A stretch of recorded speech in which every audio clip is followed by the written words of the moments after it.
Doctor Baba Saheb Ambedkar open university.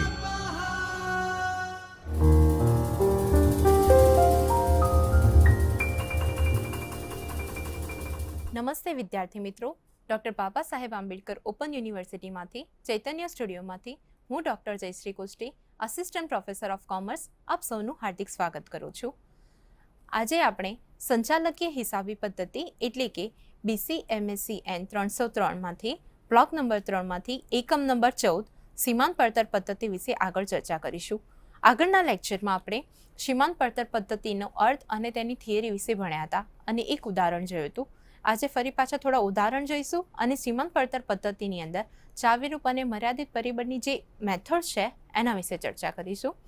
સૌપ્રથમ આપણે વાત કરીશું ઉદાહરણની. તો અહીંયા એક ઉદાહરણ જોઈએ. તો અહીંયા તમને ઉદાહરણ નંબર 11 આપવામાં આવેલો છે.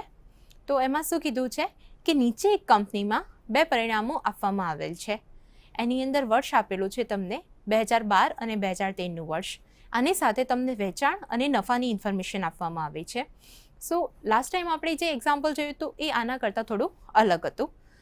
આ એક્ઝામ્પલમાં તમને શું આપવામાં આવ્યું છે? વર્ષની, વેચાણની અને નફાની માહિતી આપવામાં આવી છે. વર્ષ કયા આપવામાં આવ્યા છે? 2012 અને 13. હવે આ માહિતી પરથી તમારે શું શોધવાનું છે?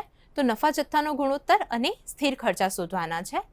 તો જ્યારે બી વેચાણ અને નફાની 2 વર્ષની માહિતી આપેલી હોય તો તેના પરથી નફા જથ્થાનો ગુણોત્તર કઈ રીતે શોધવો તો આપણે આ સમમાં શીખીશું.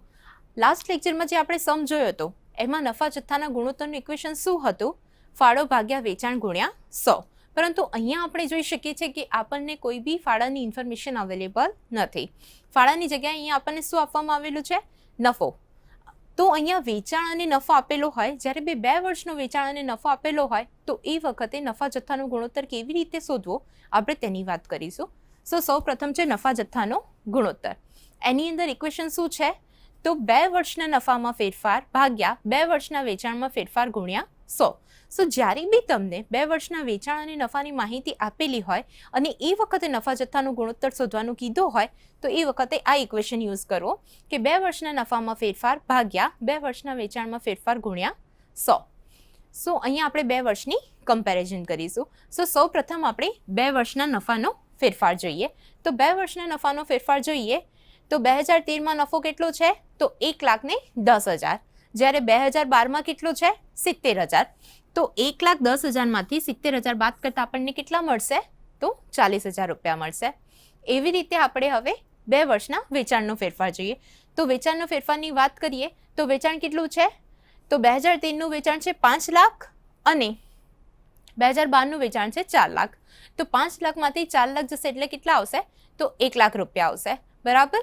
તો 2 વર્ષના નફાનો ફેરફાર કેટલા આવ્યો? 40,000 અને વેચાણનો ફેરફાર આવ્યો 1 લાખ. હવે આ બંને ઇન્ફોર્મેશનની મદદથી આપણે નફા જથ્થાનો ગુણોત્તર શોધીશું. તો નફા જથ્થાનો ગુણોત્તરનું ઇક્વેશન શું છે? તો 2 વર્ષના નફામાં ફેરફાર ભાગ્યા 2 વર્ષના વેચાણમાં ફેરફાર ગુણ્યા 100. તો 40,000 ભાગ્યા 1 લાખ ગુણ્યા 100 એટલે કે 40%. હવે આપણને બીજી ઇન્ફોર્મેશન શું શોધવાની છે? તો સ્થિર ખર્ચાની શોધવાની છે. આપણે બધા જાણીએ છીએ કે સ્થિર ખર્ચાનું ઇક્વેશન શું છે? તો સ્થિર ખર્ચનું ઇક્વેશન છે ફાળો માઇનસ નફો. તો સ્થિર ખર્ચ આપણે કોઈ બી વર્ષ માટે શોધી શકીએ છીએ. આપણે બધા જાણીએ છીએ કે સ્થિર ખર્ચ શું છે? તો સ્થિર ખર્ચ એ ઉત્પાદનના એકમો સાથે સંકળાયેલું નથી, તે ઉત્પાદનના એકમોથી સ્વતંત્ર છે. એટલે કે સ્થિર વર્ષ તમે 2012ની ઇન્ફોર્મેશન પરથી શોધી શકો છો અને 2013ની ઇન્ફોર્મેશન પરથી પણ શોધી શકો છો. તો સૌથી પહેલાં આપણે 2012ની ઇન્ફોર્મેશન પરથી સ્થિર ખર્ચ શોધીએ. તો સ્થિર ખર્ચ માટેનું ઇક્વેશન આપણે શું કીધું? ફાળો માઇનસ નફો. તો સૌથી પહેલાં 2012ના વર્ષના ફાળાની વાત કરીએ તો અહીંયા વેચાણ કેટલું છે? તો 4 લાખ. આ 4 લાખના વેચાણને 40% સાથે ગુણાકાર કરતા કેટલી ઇન્ફોર્મેશન આવશે? તો 1,60,000 આવશે. આ 1,60,000માંથી તમારો જે 2012ના વર્ષનો નફો છે 70,000 એ બાદ કરવાનો. તો 1,60,000 માઇનસ 70,000 એટલે કે તમારા સ્થિર ખર્ચા કેટલા આવ્યા? તો 90,000 તમારા સ્થિર ખર્ચા આવ્યા. સેમ આવી રીતે આપણે 2013ના વર્ષની મદદથી પણ સ્થિર ખર્ચા શોધી શકીએ છીએ. તો 2013ના વર્ષ માટે આપણે શું કરીશું? તો 2013ના વર્ષ માટે આપણને જે 5 લાખ આપણું વેચાણ છે એ 5,40,000 કરવાના. 5,40,000 કરીએ તો કેટલા આવશે? તો 5,40,000 કરતાં કેટલા આવશે? તો 2 લાખ આવી જશે. તો આ 2 લાખમાંથી 1,10,000 બાદ કરતાં આપણને કેટલા મળશે? 90,000 આપણા સ્થિર ખર્ચ મળશે. એક ઉદાહરણ જોઈએ આગળ. બીજું ઉદાહરણ શું છે? તો ઉદાહરણ નંબર 9. રિમ્સા લિમિટેડ દ્વારા નીચેની માહિતી રજૂ કરવામાં આવી છે. તેના પરથી નફા જથ્થાનો ગુણોત્તર, સ્થિર ખર્ચા. ત્રીજા નંબરનો પોઈન્ટ કે છે જો વેચાણ કિંમત 2.5% ઘટાડવામાં આવે ત્યારે નવું સમતૂર બિંદુ એકમોમાં શોધો. તો આ ઉદાહરણમાં આપણને કઈ માહિતી આપવામાં આવેલી છે? તો આ ઉદાહરણમાં આપણને એકમ દીઠ માલ સામગ્રી ₹510, એકમ દીઠ મજૂરી ₹330, ચલિત પરોક્ષ ખર્ચા ઇન બ્રેકેટમાં એના વિશે લખવામાં આવ્યું છે કે પ્રાથમિક પડતરના 25%, એકમ દીઠ ફાળો છે ₹150. હાલનું સમતૂર બિંદુ એકમોમાં તમને આપેલું છે 7,120 એકમો. તો આ માહિતી પરથી આપણને શું શોધવાનું છે? તો નફા જથ્થાનો ગુણોત્તર, સ્થિર ખર્ચા અને વેચાણ કિંમતમાં 2.5%નો ઘટાડો કરવામાં આવે તો નવું સમતૂર બિંદુ શોધવાનું છે. તો સૌથી પહેલા અહીંયા જે ચલિત ખર્ચા છે તે ઇન્ડિવિડ્યુઅલ આપેલા છે. તો આપણે કુલ ચલિત ખર્ચ શોધીશું. તો એકમ દીઠ ચલિત ખર્ચા સૌથી પહેલા આપણે શોધીશું. તો આ એકમ દીઠ ચલિત ખર્ચા શોધવા માટે એકમ દીઠ માલ સામગ્રીના 510 પ્લસ એકમ દીઠ મજૂરીના 330 એટલે ટોટલ આવ્યું તમારું ₹840. એ તમારી પ્રાથમિક પડતર આવી. આની અંદર આપણે હવે પરોક્ષ ખર્ચા એડ કરીશું. તો પરોક્ષ ખર્ચા માટે શું કીધું હતું? તો પ્રાથમિક પડતરના 25%. અહીંયા પ્રાથમિક પડતર તમારી કેટલી આવી? ₹840. તો 840 ગુણ્યા 25% એટલે કે ₹210. સો ટોટલ તમારા એકમ દીઠ ચલિત ખર્ચા હવે કેટલા થયા છે? બધાનું એડિશન કરીને તમારા એકમ દીઠ ચલિત ખર્ચ થયા છે 1,050. ફરીથી આપણે નજર કરીએ કે એકમ દીઠ ચલિત ખર્ચા 1,050 કઈ રીતે આવ્યા? તો એની અંદર એકમ દીઠ માલ સામગ્રીનો 510 પ્લસ એકમ દીઠ મજૂરીના 330 એમ કરીને તમારી પ્રાથમિક પડતર આવી છે 840. આ પ્રાથમિક પડતર એના પર આધારિત શું છે? તો ચલિત પરોક્ષ ખર્ચા. ચલિત પરોક્ષ ખર્ચા માટે શું કીધું છે? કે પ્રાથમિક પડતરના 25%. તમારી પ્રાથમિક પડતર આવી છે 840. તો 840 ગુણ્યા 25% એટલે કે ₹210. તો એકમ દીઠ ચલિત ખર્ચ તમારા કેટલા આવ્યા? તો ₹1,050 તમારું એકમ દીઠ ચલિત ખર્ચ. હવે તમે ફાળો શોધો. તો ફાળાનું ઇક્વેશન શું છે? વેચાણ કિંમત માઇનસ ચલિત ખર્ચા. પરંતુ આ ઇક્વેશનમાં આપણને ફાળાની ઇન્ફોર્મેશન આપી દીધી છે. આપણી પાસે ચલિત ખર્ચા પણ છે પરંતુ વેચાણ કિંમતની ઇન્ફોર્મેશન નથી. તો આપણે હવે આ ઇક્વેશન પરથી વેચાણ કિંમત મેળવી શકીશું. તો ફાળો ઇઝ ઇક્વલ ટુ વેચાણ કિંમત માઇનસ ચલિત ખર્ચા. ફાળો કેટલો આપેલો છે? તો ₹150. વેચાણ કિંમત તમારે શોધવાની છે. તો એઝ ઇટ ઇઝ મુકાશે. વેચાણ કિંમત અને ચલિત ખર્ચા કેટલા આપવામાં આવેલા છે? તો 1,050. તો માટે વેચાણ કિંમત કેટલી આવશે? તો 150 પ્લસ 1,050 એટલે કે તમારી વેચાણ કિંમત આવી ₹1,200. હવે આપણી પાસે વેચાણ કિંમત આવી ગઈ છે ₹1,200. આની મદદથી સૌથી પ્રથમ આપણે નફા જથ્થાનો ગુણોત્તર શોધીશું. તો એનું ઇક્વેશન શું છે? તો ફાળો ભાગ્યા વેચાણ કિંમત ગુણ્યા 100. તો ફાળો તમને આપેલો છે ₹150. વેચાણ કિંમત છે ₹1,200. સો 150 ભાગ્યા 1200 ગુણ્યા 100 એટલે કે 12.5% તમારો શું આવ્યો? નફા જથ્થાનો ગુણોત્તર. હવે આપણને સમમાં બીજું શું શોધવાનું કીધું છે? તો સ્થિર ખર્ચા શોધવાના કીધા છે. તો સ્થિર ખર્ચાની વાત કરીએ તો અહીંયા તમને સમતૂર બિંદુ આપેલું છે એક્ઝામ્પલમાં. તો જ્યારે સમતૂર બિંદુ હોય ત્યારે કંપનીનો કુલ ફાળો અને કુલ સ્થિર ખર્ચા સરખા હોય છે. તો અહીંયા લખી શકાય કુલ ફાળો ઇઝ ઇક્વલ ટુ કુલ સ્થિર ખર્ચા. તો કુલ ફાળો ઇઝ ઇક્વલ ટુ સમતૂર એકમો ગુણ્યા એકમ દીઠ ફાળો. અહીંયા કુલ ફાળો કેટલો આપેલો છે? તો એ આપણે શોધીશું. તો એના માટે શું લખાશે? કુલ ફાળો શોધવા માટે 7,120 ગુણ્યા ₹150. કારણ કે 7,120 શું છે? તો તમારા સમતૂર એકમો છે. એને એકમ દીઠ ફાળો એટલે કે ₹150 સાથે ગુણાકાર કરતા તમારો કુલ ફાળો આવી જશે. અને આ સમમાં આપણે સમતૂર બિંદુએ શોધી રહ્યા છે ફાળો. તો સમતૂર બિંદુએ જે ફાળો હોય એ જ કંપનીના કુલ સ્થિર ખર્ચા હશે. એટલે કે 7,120 ગુણ્યા ₹150 એટલે કે 10,68,000 એ તમારા શું છે? તો એ સ્થિર ખર્ચા છે. હવે નેક્સ્ટ આપણને આ જ એક્ઝામ્પલમાં નવ સમતુલ બિંદુ શોધવાનું છે. તો નવ સમતુલ બિંદુ શોધવા માટે શું કીધું છે કે અહીંયા નવી વેચાણ કિંમત સૌથી પહેલાં આપણને કન્સિડર કરવાની છે, કારણ કે આપણે એમાં આગળ મેન્શન કરેલું છે એક્ઝામ્પલમાં કે વેચાણ કિંમતમાં 2.5% ઘટાડો કરવામાં આવશે. તો આપણને નવી વેચાણ કિંમત શોધવી પડશે. તો અત્યારે હાલની વેચાણ કિંમત કેટલી છે? 1200 રૂપિયા. એની અંદરથી 2.5% ઘટાડો કરવામાં આવે તો કેટલો ઘટશે? તો 30 રૂપિયા ઘટાડો થશે. તો 1200 - 30 એટલે કે તમારી નવી વેચાણ કિંમત કેટલી આવે છે? તો એ 1170 રૂપિયા આવે છે. આપણને ફાળો શોધવો પડશે. તો નવો ફાળો ઇઝ ઇક્વલ ટુ વેચાણ કિંમત માઇનસ ચલિત ખર્ચા. નવો ફાળો શોધીએ તો વેચાણ કિંમત તમારી છે 1170 રૂપિયા માઇનસ ચલિત ખર્ચ તમારા કેટલા છે? તો 1050 રૂપિયા. તો તમારો નવો ફાળો કેટલો આવશે? તો 120 રૂપિયા તમારો નવો ફાળો આવશે. હવે આપણે સમતુલ બિંદુ શોધીશું. તો નવ સમતુલ બિંદુ ઇઝ ઇક્વલ ટુ સ્થિર ખર્ચ ભાગ્યા એકમ દીઠ ફાળો, કારણ કે અહીંયા આપણને નવ સમતુલ બિંદુ એકમોમાં શોધવાનું છે. તો સ્થિર ખર્ચ ભાગ્યા એકમ દીઠ ફાળો. તો સ્થિર ખર્ચ આપણું કેટલો આવ્યું છે? તો 10,68,000 રૂપિયા અને એકમ દીઠ ફાળો કેટલો આવ્યો છે? તો 120 રૂપિયા. તો તમારું અત્યારે નવ સમતુલ બિંદુ કેટલો આવશે? તો 8,900 એકમો. હવે આપણે એક અલગ પદ્ધતિ શીખીશું, જે છે ચાવીરૂપ / મર્યાદિત પરિબળો. તો કેટલીક વાર ઉત્પાદક કંપની પાસે કોઈ ઉત્પાદનના સાધનની અછત હોય ત્યારે પૂરતા પ્રમાણમાં ઉત્પાદન કરી શકાતું નથી. આ સંજોગોમાં જે ઉત્પાદનના સાધનોની અછત હોય અથવા મર્યાદિત હોય તેને ચાવીરૂપ પરિબળ તરીકે ઓળખવામાં આવે છે.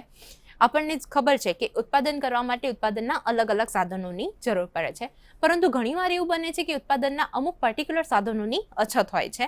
તો આના કારણે કંપની જે પૂરતા પ્રમાણમાં ઉત્પાદન કરવું જોઈએ તે કરી શકતી નથી.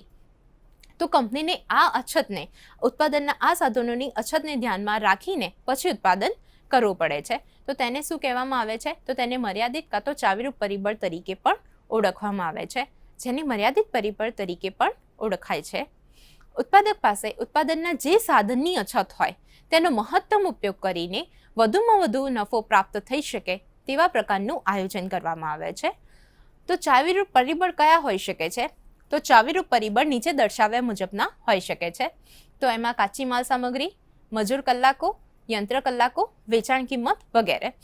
તો ઉત્પાદનના કયા સાધનોની અછત હોઈ શકે છે, એટલે કે કયા સાધનો ચાવીરૂપ પરિબળ તરીકે આવી શકે છે?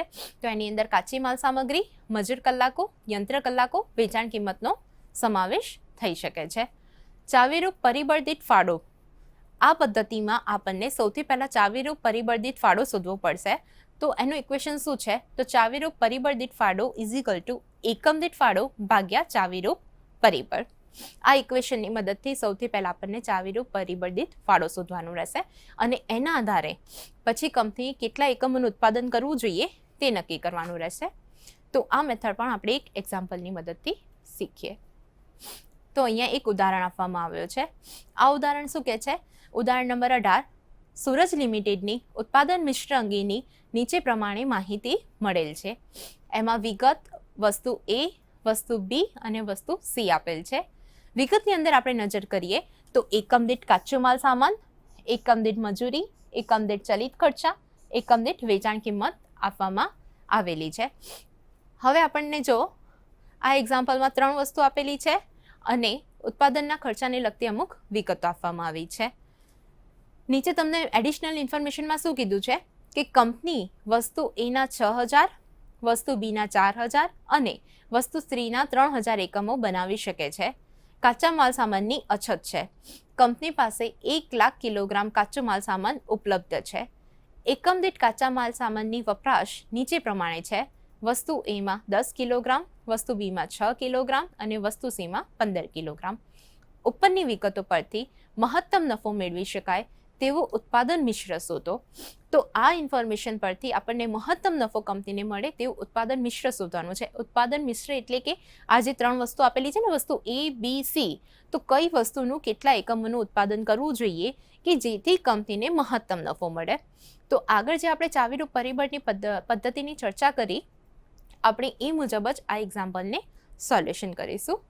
સો અહીંયા જે તમને ઇન્ફોર્મેશન આપવામાં આવે છે ને, કાચો માલ સામાન, મજૂરી અને અન્ય ચલિત ખર્ચા, તો આ 3 વિગત ઉપરથી તમારે સૌથી પહેલાં કુલ ચલિત ખર્ચ શોધવાનો રહેશે અને પછી આ કુલ ચલિત ખર્ચને વેચાણ કિંમતમાંથી બાદ કરવાનો રહેશે.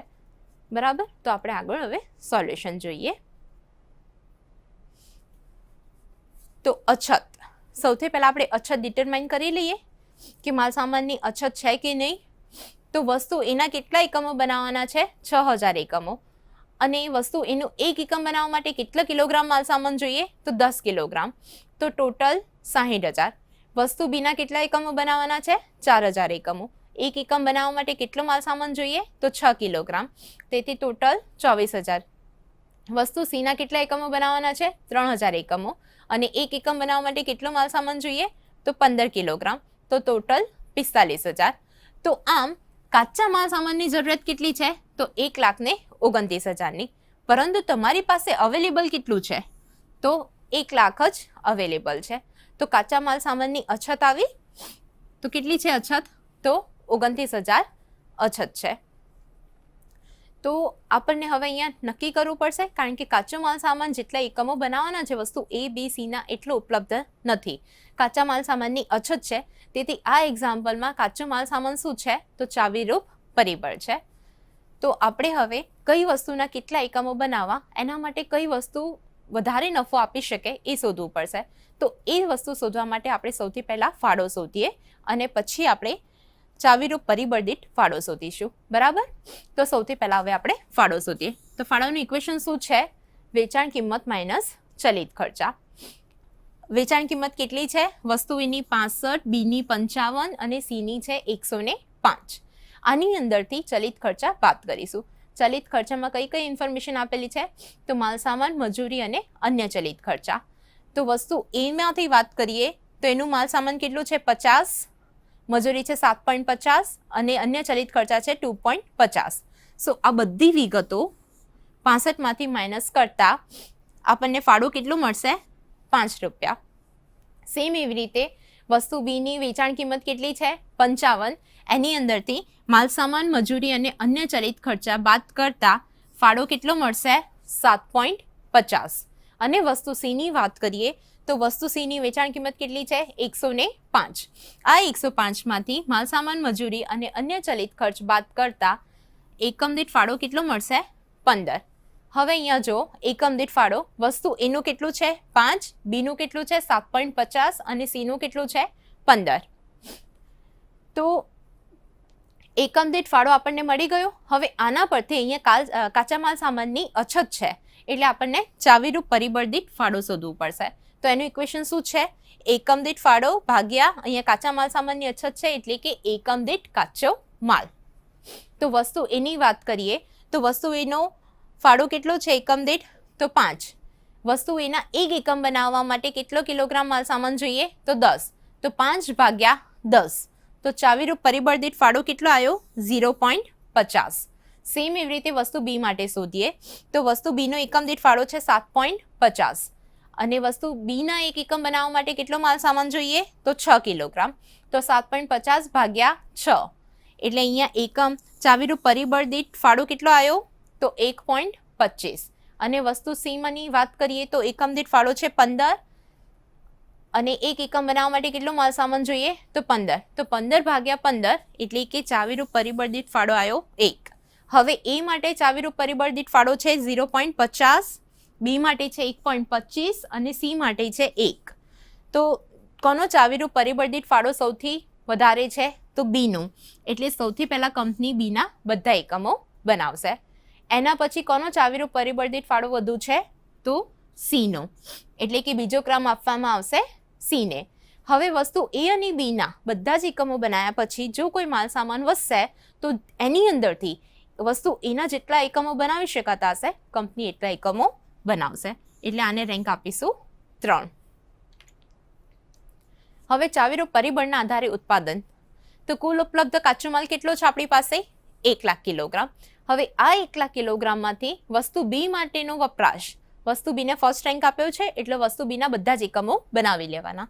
તો વસ્તુ બીના કેટલા એકમો બનાવવાના છે? તો 4000 એકમો ગુણ્યા 6 કિલોગ્રામ. તો વસ્તુ બી માટે કેટલો માલ સામાન વપરાઈ જશે? તો 24000 કિલોગ્રામ. તો 1 લાખમાંથી વસ્તુ બીના 24000 કિલોગ્રામનો વપરાઈ ગયો માલ સામાન. તો હવે કેટલા વધશે? 76,000.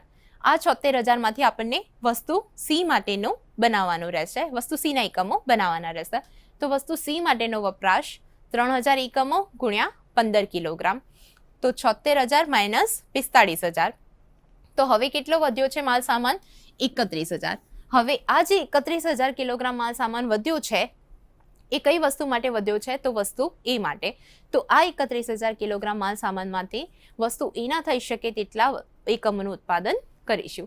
તો વસ્તુ એના કેટલા એકમો બનશે? તો એના માટે આ ઇક્વેશન છે કે પ્રાપ્ત કાચો માલ ભાગ્યા વસ્તુ એનો એકમ દીઠ કાચો માલ. અહીંયા તમારી પાસે પ્રાપ્ત માલ સામાન કેટલો છે? તો 31,000 ભાગ્યા વસ્તુ એનો એકમ દીઠ કાચો માલ. વસ્તુ એનો એક એકમ બનાવવા માટે કેટલો કાચો માલ જોઈએ? તો 10. તો 31,000 ભાગ્યા 10 એટલે કે 3,100 એકમો. તો આમ ઇષ્ટતમ ઉત્પાદન જે કંપનીએ તમને શોધવાનું કીધું છે કે કંપની કયા વસ્તુનું કેટલા એકમનું ઉત્પાદન કરવું જોઈએ કે જેથી મહત્તમ નફો મેળવી શકાય, તો કંપનીએ વસ્તુ બના 4,000 એકમો, વસ્તુ કના 3,000 એકમો અને વસ્તુ અના 3,100 એકમો એટલે કે 3100 એકમોનું ઉત્પાદન કરવું જોઈએ. તો વિદ્યાર્થી મિત્રો, આપણે આજનો લેક્ચર અહીંયા સમાપ્ત કરીએ છીએ. હવે ફરીથી નવા સમયે નવા એકમ સાથે મળીશું. આપ સબનો ખૂબ ખૂબ આભાર. સ્વાધ્યાય